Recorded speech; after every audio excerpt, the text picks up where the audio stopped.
Hey everyone, and welcome back.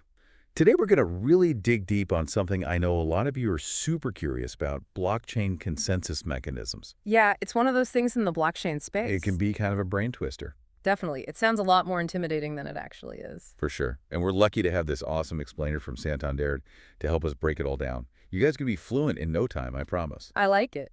So, first things first, a major goal of blockchain tech is this whole idea of decentralization, right? Like with Bitcoin, for example. Right. Their whole thing was to create digital cash that could be exchanged directly between people, no bank, no middleman, no central authority needed. Which is huge when you really think about it. I mean, that's kind of the whole point, right? Solving that trust problem. Mhm. How do we ensure that everyone's playing by the same rules without needing those traditional intermediaries? Exactly. It's a big deal. Huge. So how does blockchain actually pull that off? How do you get rid of that central authority but still make it all work? Well, it all comes down to these things called blocks, believe it or not. Yeah. Each block is basically a batch of validated transactions all bundled together, and they get linked together in this chronological chain. That's where the chain part comes in. It creates a record of everything that's ever happened on that blockchain. And the way these blocks are validated and added to the chain, that's where these consensus mechanisms come into play. And that's where it gets really interesting. Mm. So the Santander article, they use this great analogy called the Byzantine generals problem, right? And like, bear with me here. It's a little out there, but it makes sense, I promise. I love this one. Yeah. So imagine you've got all these Byzantine generals, and they're surrounding a city. Right, And they need to figure out, are we attacking or are we retreating? right, Right. Simple enough. right. But here's the catch. The only way these generals can communicate is by sending messengers back and forth. Okay. But those messengers, maybe they're slow, maybe they get lost, maybe they decide to switch sides. You don't know who to trust. Talk about a trust issue. Right. It's Yeah. like the ultimate test of trust. Yeah. So how in the world do these generals make sure they're all on the same page and they don't get completely outsmarted? The answer is they need a system. They need a foolproof method for reaching consensus, even when they can't be 100% certain they can trust each other. And that, in a nutshell, is the challenge that blockchain consensus is trying to solve. It's like taking this ancient military problem and translating it into a system for digital transactions. It's actually pretty brilliant. And one of the earliest solutions, which Bitcoin uses, by the way, is this idea of proof of work, or POW. And that brings us to mining. I'm sure you've at least heard of Bitcoin mining, right? Oh, yeah.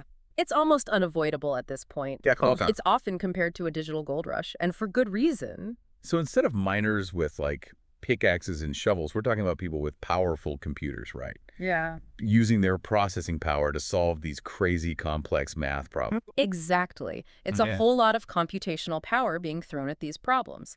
And the first one to crack the code, they get to add the next block of transactions to the blockchain. It's like a reward system built right in. Yeah, exactly. They get their reward in Bitcoin, which is a pretty sweet deal if you're the one who solves the problem first. Right.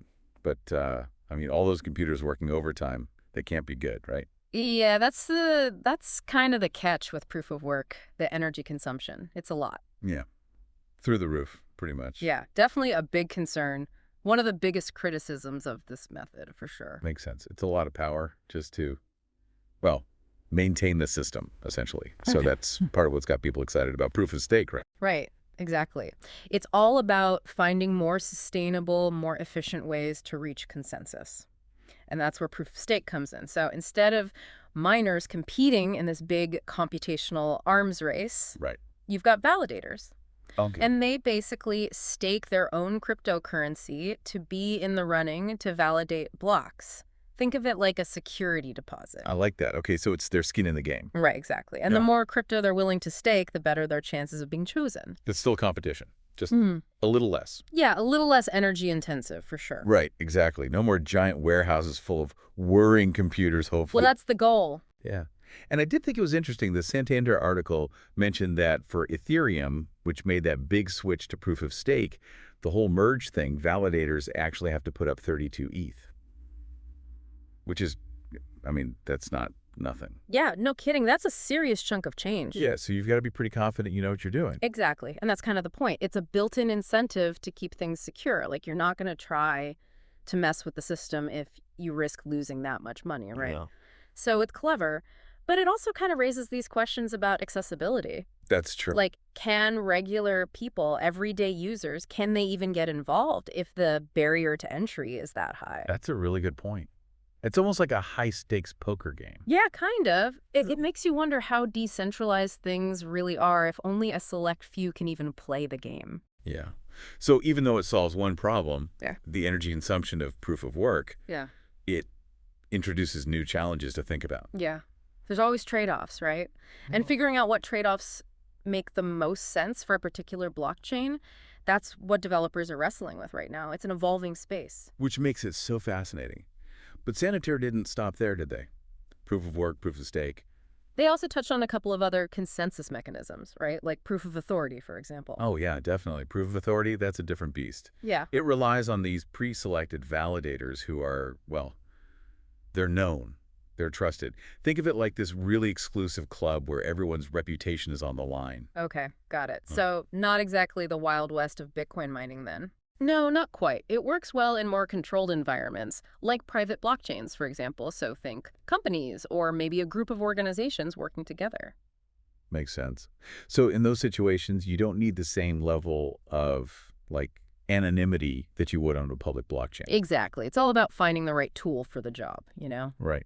And what about proof of capacity? How does that one fit in? Proof of capacity. This one's all about storage space. So instead of fancy computers or huge piles of crypto, it's all about how much hard drive space you have. Interesting. Okay. Yeah, so validators, they dedicate a chunk of their hard drive to the blockchain.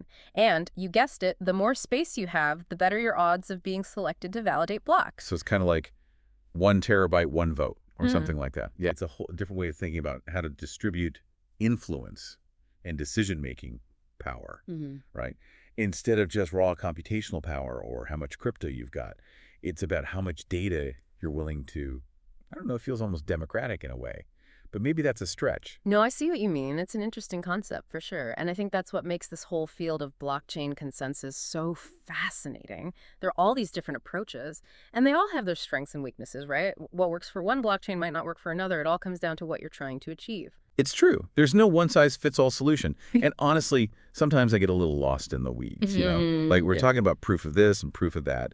But I think it's important to keep the big picture in mind. So for someone who's listening to this, like, why should they care? Mm. What's the takeaway here? That's the million-dollar question. Yeah. Why does any of this technical stuff matter? Exactly. Well, I think the biggest thing to remember is this. The consensus mechanism, it's like the bedrock, right? No. It's the foundation of the whole blockchain. It's what ensures that everything is secure and trustworthy. Okay, yeah. Because if you can't agree on what the truth is, Exactly. You have chaos. Like, imagine trying to send money online, but there's no guarantee your transaction is actually going to go through, or that someone can't just, like, hack in and change the records. That's what a strong consensus mechanism prevents. it's like the difference between having a secure vault for your money versus hiding it under your mattress, right? Exactly. And it goes way beyond just individual transactions. We're talking about the potential to completely revolutionize entire industries. Oh, yeah, for sure. Like supply chain management. Exactly. You can track products from the very beginning, like from the moment they're manufactured all the way to the consumer. And make sure nothing gets swapped out or faked or whatever along the way. Exactly. Or think about voting. Blockchain-based voting systems could be way more transparent, way more secure than what we have now. Okay, yeah. No more hanging chads or whatever. Exactly. The possibilities are really kind of mind-blowing when you start to think about it. It's true. And the crazy thing is we're just scratching the surface. Right. I mean, the Santander article even mentioned that people are out there right now, like, researching, experimenting with, like, totally new consensus mechanisms. Absolutely. What we've talked about today, it's really just like the tip of the iceberg. Who knows what amazing breakthroughs are just around the corner? Right. Maybe we'll look back on all of this, like, 10 years from now and be like, wow, remember when we thought that was cutting edge? Exactly. Or like, what if there's this perfect mechanism out there that we haven't even thought of yet? Okay, yeah. Now, that's a question for the listeners. What would the ideal blockchain consensus mechanism even look like? And what kind of world could it help us create? That's something to think about. And on that note, we'll wrap it up for today. Until next time, keep exploring, keep learning, and we'll see you on the next Deep Dive.